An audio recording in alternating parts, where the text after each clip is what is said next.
an outlaw. Hello, everybody, and welcome to the Truth Du Jour Show. I am your host, Jonathan Miller, and this is the very first episode, very first live stream of the Truth Du Jour Show.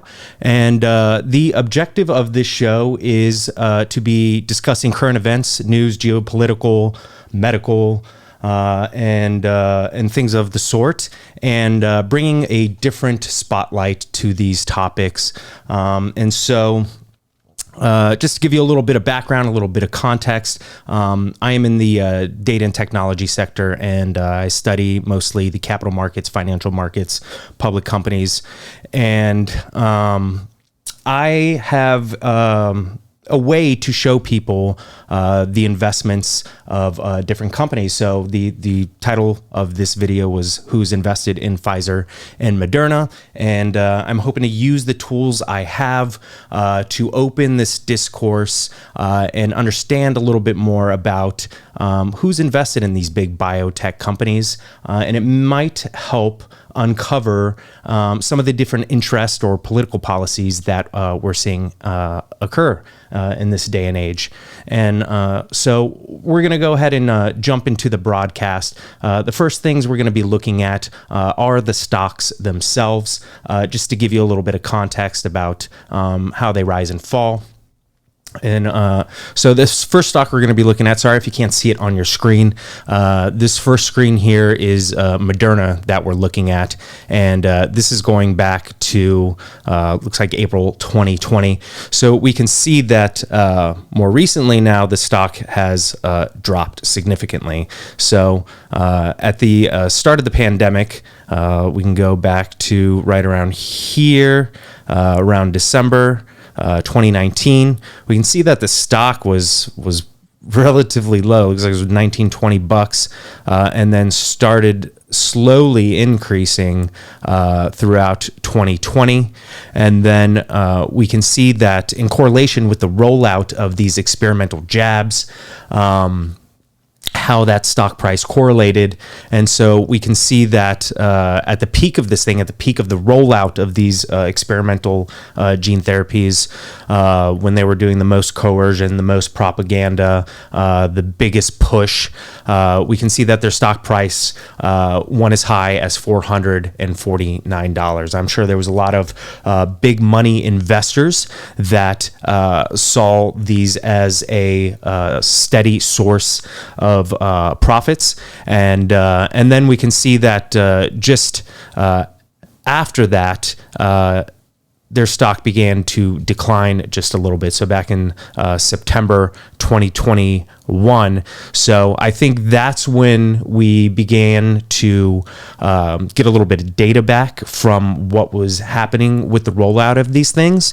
And then as you can see, it just continued to dip, then had a little bit of a raise here in November, and then steady decline since then. It's almost lost 3/4 of its value from over a year ago.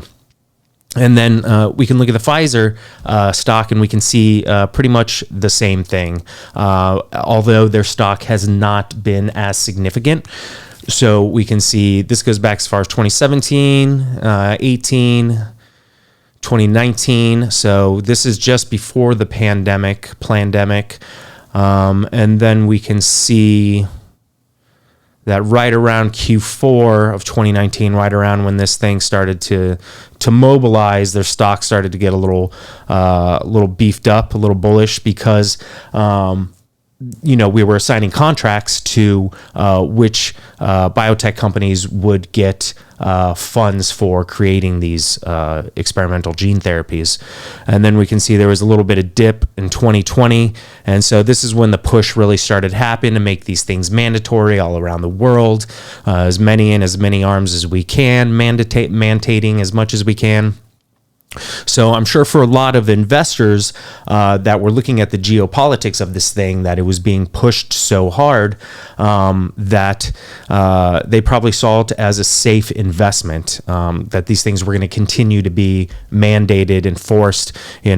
First there was the one, then there was 2 jabs, then there was 3 jabs, and now they're talking about 4 and 5 in some country. In Australia, they're talking about 5. So investors probably saw this as a safe investment. If they can, in any way influence the political policy making, they can ensure themselves a long investment here. But then you can see earlier this year, it looks like right at the end of last year, just after Christmas, the stock started to come down a little bit. And again, that's when a lot of data started coming out about how these things were affecting people, because, prior to this, there was no animal trials, and those that were done were very controversial.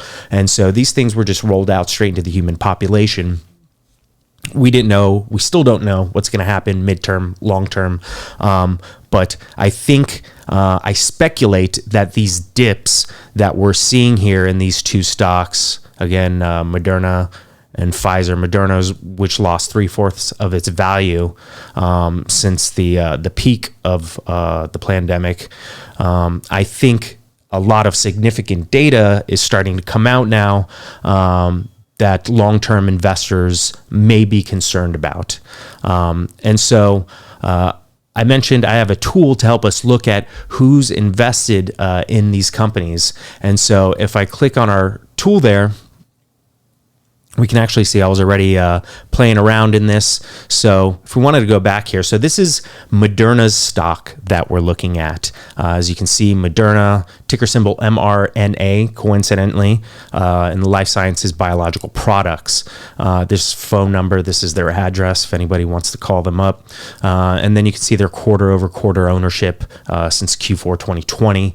And then down here, we can actually see all the different funds in Moderna. So these are all big investment funds, hedge funds, investment firms that own stock in Moderna. And here we can actually see quarter over quarter their filings, if they increased or decreased their positions in the company.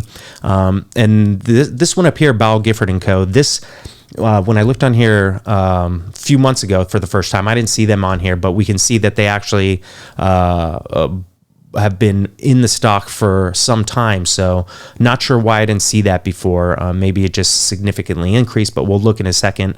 And as you can see, BlackRock, Vanguard, of course, the 2 biggest institutional investors invested in almost everything. And then we can see all the other ones down here as well. So all big investment firms. We can see the number of shares here. So just to show you, Bowell Gifford and Co., 45,722,079 shares. So that when they bought this in Q4, the price range could have ranged anywhere from $300 to $350 a share. I'm guessing they probably bought on this dip either right here. It could have been as low as 230 or around here, 257. But either way, that's around $50 billion in stock. And so I'm just going to blow this up here, take myself out of the picture real quick. So again, you can have a clear look at all these different funds in Moderna. So some of these you might recognize, like JP Morgan, Goldman, Credit Suisse, Invesco, Bank of New York. So these are all huge investment firms. Wells Fargo. Like there's 100 on each page. There's 16 pages. So 1,600 different funds in Moderna. And then if we wanted to look at any of these individually, all we have to do is click out on them. And one thing I thought was very interesting. So my wife and I just recently moved from California, where it is truly bizarre out there. We actually just relocated to the great state of Texas. And I'm originally from Florida, so don't worry, Texans, I'm not bringing any leftist liberal ideology over here to the great Lone Star State. So in California, it was really bizarre the last 2 years, the lockdowns, the mandates. They're still enforcing children to wear masks over there. They're entertaining the idea of mandatory vaccinations for kids 5 and over just to attend school. And so what I saw on here was really interesting was that the California Public Employees Retirement System is an investor in Moderna, albeit not that many shares, 758,897 as of Q4. But still, that's pretty bizarre. So if we wanted to click into their graph there, we could see what else they own. But I find this especially disturbing because, so again, here we're looking at the California Public Employees Retirement System. You can see their phone number and their address there. And then you can see their steady investment, oddly enough, Q3 2019, right before the start of the announced pandemic. So Q3 2019, they bought 387,900 shares. Q4, when this thing really started to pick up, they increased their investment to 442,000 shares. And then Q1 2020, a little bit more. And then they really took off here in 2020 when they started to roll these vaccinations out. And as states and politicians began to make them mandatory. And so I have an interesting video here. So this is a video of the teacher union president. So I just wanted to play this really quick for you because I don't know, to me it maybe sounds like some sort of conflict of interest when you have the head of the teachers union advocating for mandatory vaccinations for kids to go back to school, and then you have their retirement fund investing in these biotech companies. It just, I don't know. I'll leave it up to you to make up your mind. But let's go ahead and play this video for you so you can see what I'm talking about. So here's the video, and we're just going to hit play here. Generally, I believe that we will take that position and support it because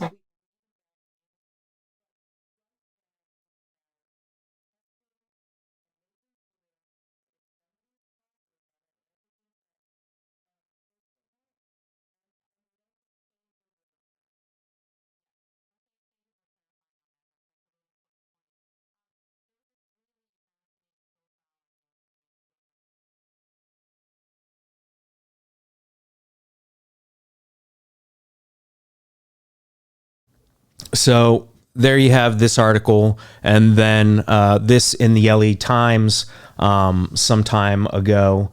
Let me get in the action here. So we can see LA Teachers Union drops demand for student vaccine mandate, but wants strict quarantine. So this was in September of 2021. But of course, this conversation hasn't died yet. They're still talking about mandating vaccines for children 5 and over to go back to school. So I don't know about you, but I think that's a little weird that the California Public Employees Retirement System is invested. They're actually invested in Pfizer too, and I'll show you that in just a minute. So we can see here how they increased their position over time since Q3 2019. We can see all that data here. And then we can see everything else that this retirement fund is invested in if we wanted to drop down to 100 here.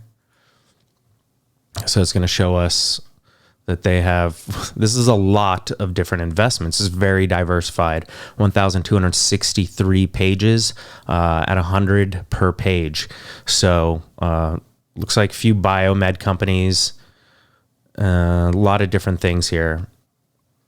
So let's go back here, and then we're gonna go back to the search, and we're gonna do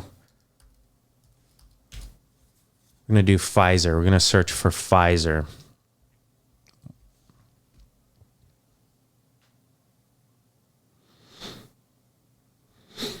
So this shows us their quarterly filings year over year, quarter over quarter.